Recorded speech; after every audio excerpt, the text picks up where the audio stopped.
Man, this shit is messing with my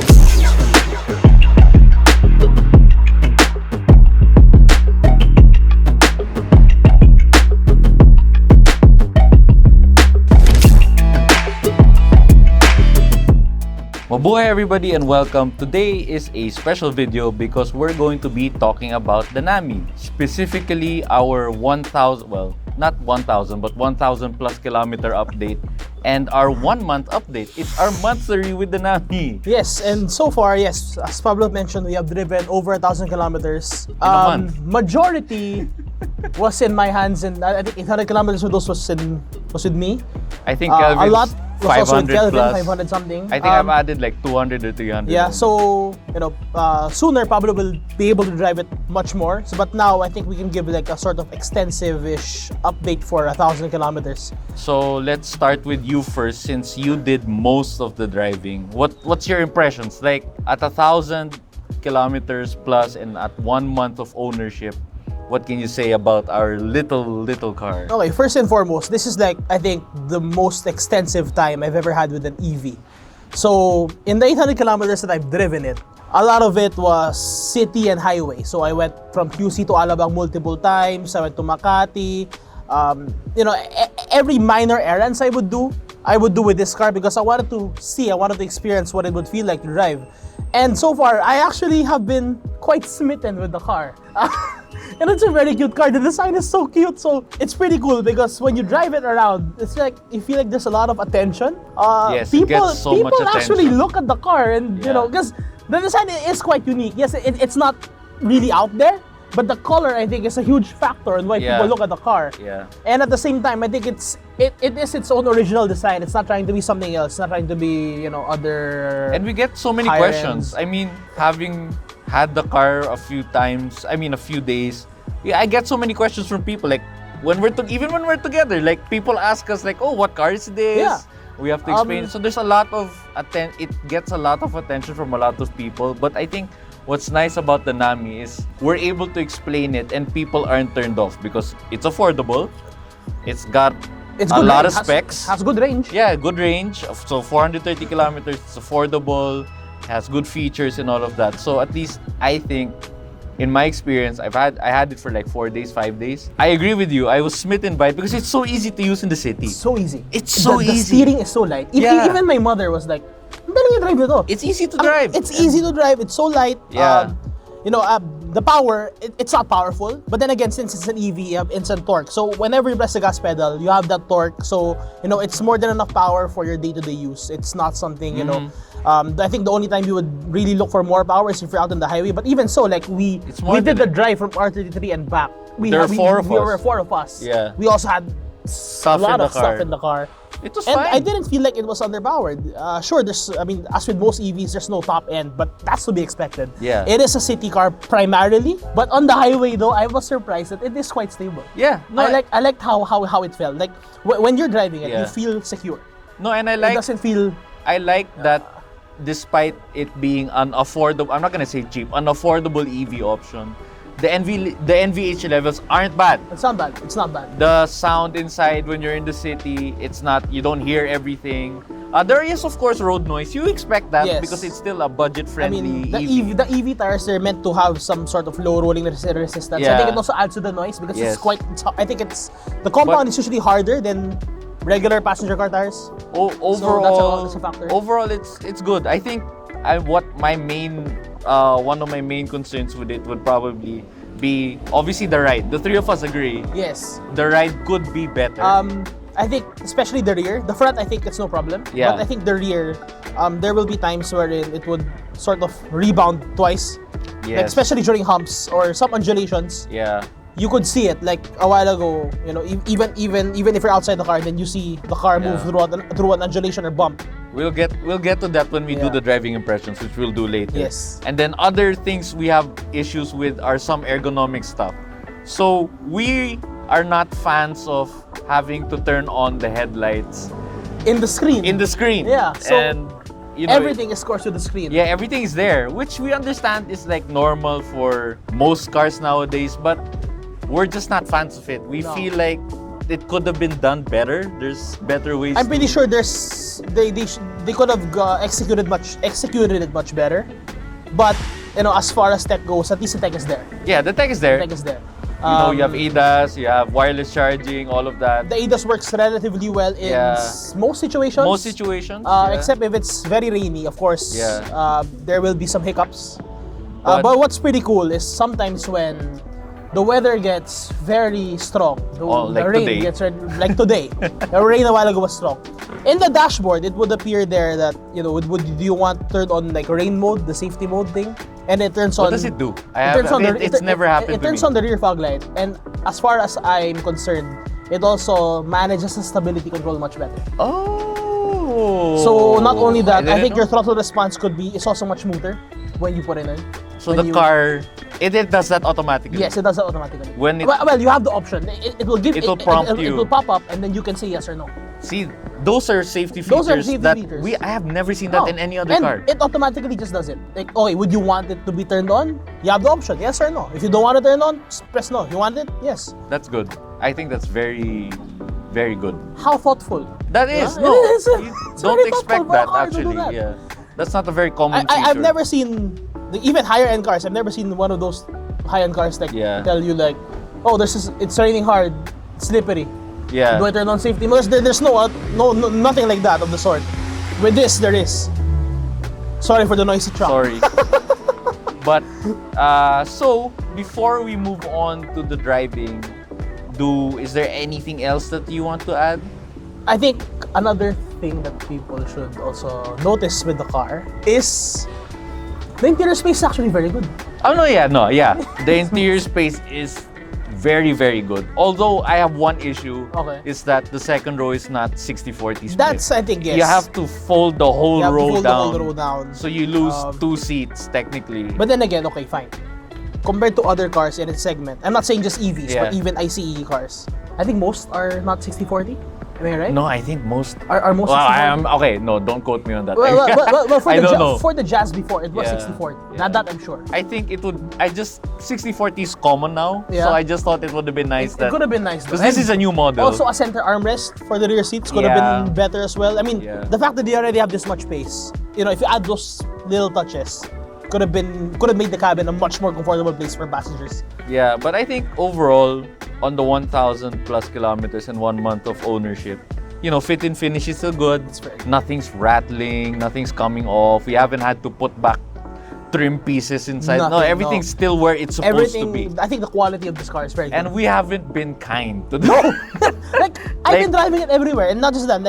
Going back to the battery, the battery percentage. Yeah. Like I said, it's a very good battery. Yeah. We have a lot of range. So there are times that I would just really mash on the throttle, try and bring the battery down. Yeah. I'm having a hard time to bring the it's- battery down. Like unlike some EVs, when you mash on the throttle, the battery goes haywire. But this, even on eco mode, I was happy with the response. it's very good.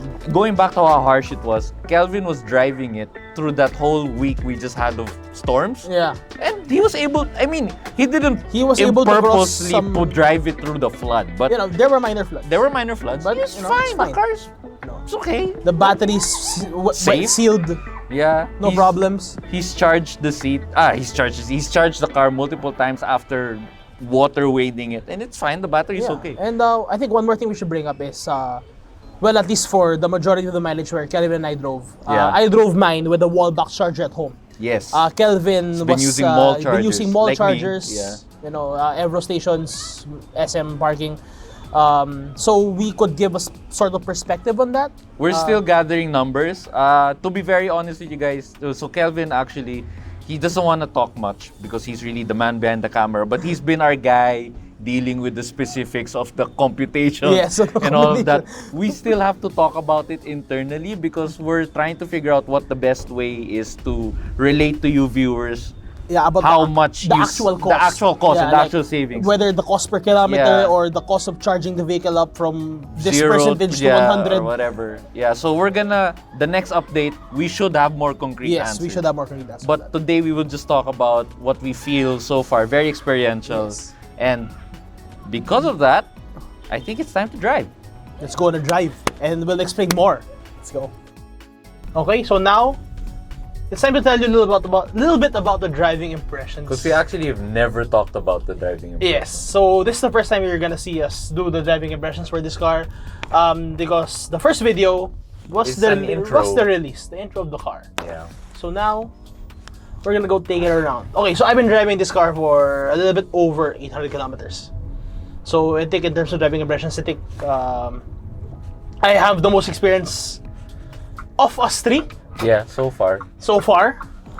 Kelvin's on his way there. He has about 500 kilometers under his belt. I have 800 plus. So what do you like most about it? The thing that I like most about it is how easy it is to drive around town. So the steering is very soft. I like the throttle response, the torque. I think it's it's easy to just mash up on it and just go through it. You can easily overtake lower speed traffic. What I like about it as well is also its compact size, since it is a hatchback. That's what's good, I think, about it. That's what I like, is that it's compact outside, but inside it doesn't feel that way. Like, remember when we took it to Binondo? Yes. Can I buy some coffee first? You want? Oh no, coffee for you. No. Later coffee. We got work first, man. Jeez, we're working here. Anyway. And another thing I like, okay, I know it could be superficial for some. The attention it gets out on the street. Sometimes if you're stuck in traffic or there are passerbys. But it's mostly women who look at the car. Okay, fine. It's cute. No, I'm not saying it's a bad thing. No. I'm saying I noticed it's mostly women looking at the car. As a man who is comfortable. With what? With your feminine side? No. Sexual. Whoa, we're gonna get cancelled! No, I'm just kidding. What are you trying? No, I'm just saying. Look, okay, anyway. Okay, look. It's pretty cool because at a car at this price point, you're able to get attention. Yes. Right? I mean, yes, for a lot of cars, for you to get attention, you have to spend millions and millions of pesos. But for this is at SRP, it's 1.238 million pesos. Yep. So it's stylish. You inside, since the interior quality is so good, you feel special when you're driving the car. It doesn't feel cheap. It doesn't feel like, I just bought this car because I just needed a car. But with this, it feels... what we're saying is there are definitely so much worse options. Definitely. In terms of the EV landscape than this. What I like about this is, when you go to the home screen, there's that cat in the middle. That's also cute. That sort of resembles a living room. And that theme continues all throughout the interior. The quilted stitching here, the white and black leather, the two-tone leather. Yeah. It's, it gives a certain sense of imagination to the car.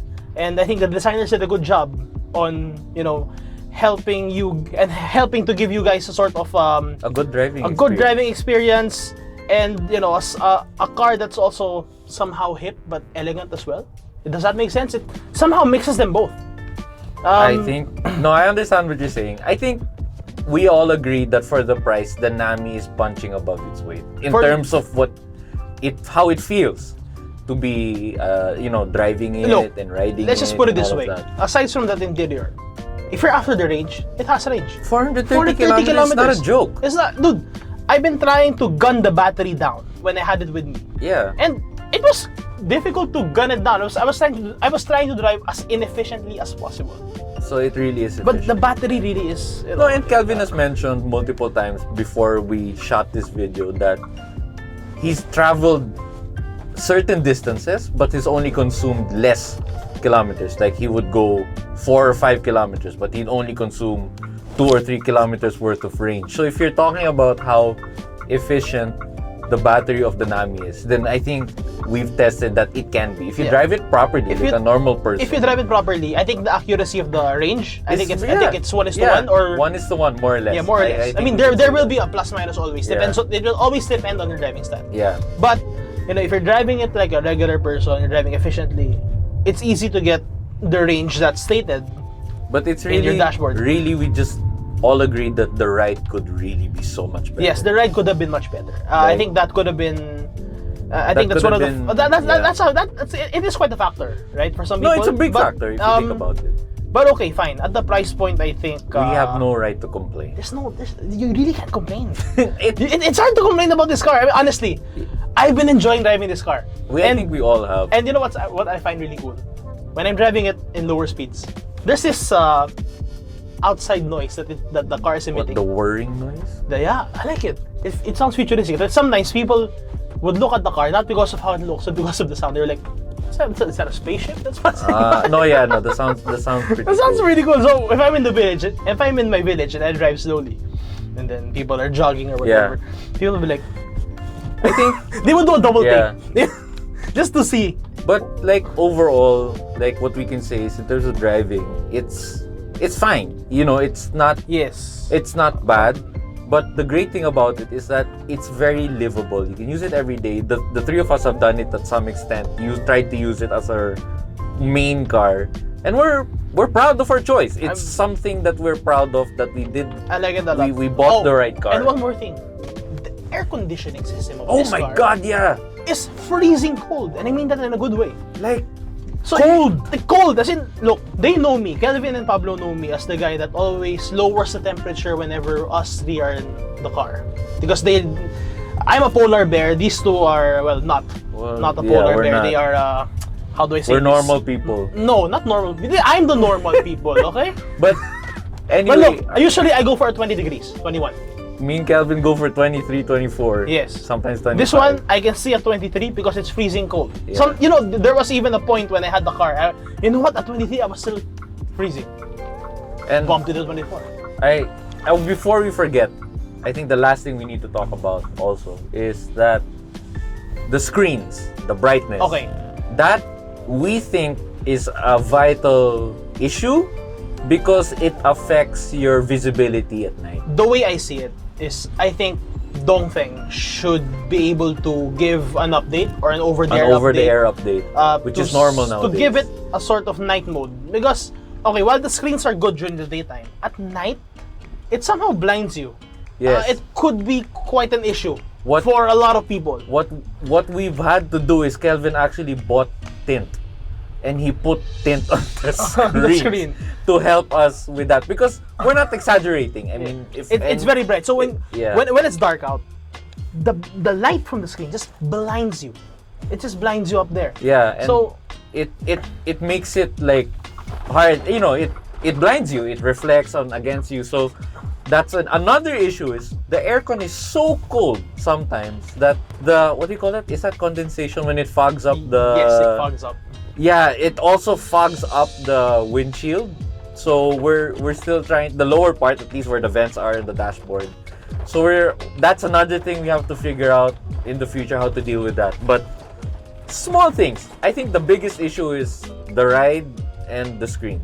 And That's it. well, the sort of ergonomics in the sense that you have to turn on Yeah, which you pointed some out of a the while stuff ago. here. Look, I have more things to say about the car. One thing that I like about the car is ambient lighting. Look, at this price point, you get really, really cool ambient lighting. It's also customizable. Change the You can change the color. I like purple. I put in purple. Kelvin likes white. Currently, it's in white. I like yellow. He likes yellow because, well, that's Pablo Salabandan. He likes Yeah. yellow. I don't know why. You guys explain to me why. But me, I like purple. And at night, it gives that sort of, a it's sort of nice. experience, that sort of ambience. It's like a lounge at night. Yes, exactly. Yeah. So, if you think about it, everything's in theme with the car. How it's the living room theme, it's a lounge at night, it's a living room in the daytime. I want It's both fun, Yeah. playtime is possible. Yeah. Well, no. Speaking of fun and funny Okay. are the sayings. Yes. There are quotes. Look at this. There's a lot of quotes here in this car. You can personalize it, with what's in it. So You can't change it. there are personalized statuses here. So there's. I like what Kelvin left. The world kisses me with pain and I sing in return. Well, there's also where there's a will, there's a way. Oh, pretty cool. Yeah. And then better late than never. There's- There are a lot more. It's funny. I hope they update. The early bird catches the worm. And also, the cat also greets you. Yeah. When you touch the cat's gonna move. So when it's afternoon, it's gonna say good afternoon. When it's evening, it'll say good evening. Yep. If it's morning, it'll say good morning. Yep. How thoughtful, right? It's a thoughtful car. Yeah. Actually, I've been thinking about it. Everything's thoughtful about this car. Yeah. Everything is thoughtful. Yeah. And another thing, a lot of those hidden Easter eggs are Oh, pretty yeah, cool. they're So when also- you're driving it, you see a little Nami over here. Yeah. Something you don't see with other There's a cars. little Nammi over There's also a here. Nami riding back there. Also, actually, in the rear glass, Yeah. there's a little Nami Yeah. over there. So, those little touches that designers didn't have to put, But they did. but they did anyway. You know Yeah. what? They're proud of their design, and I think rightfully so. Yeah. I mean, obviously, you viewers can now see the conditions we're driving it in. We're not worried. It's fine. We can do this. And Just drive. you know, the noise of the rain is not so bad. I'm sure you can hear it over the microphone, but it's not so bad in here. It's not like we're driving a tin can. No. So, are you done? Okay, I'm done. I think I've said You've said everything. Are everything. you sure? I'm sure. And with that note, On that note, we this can is end now? yes, we can end now. This is Carlos Divino of YugaAuto, This is- together with Pablo Salabantan and Kelvin Go behind the camera. We will see you in the next video as we update the Nammi and our ownership experience along the way. Yep. What he said.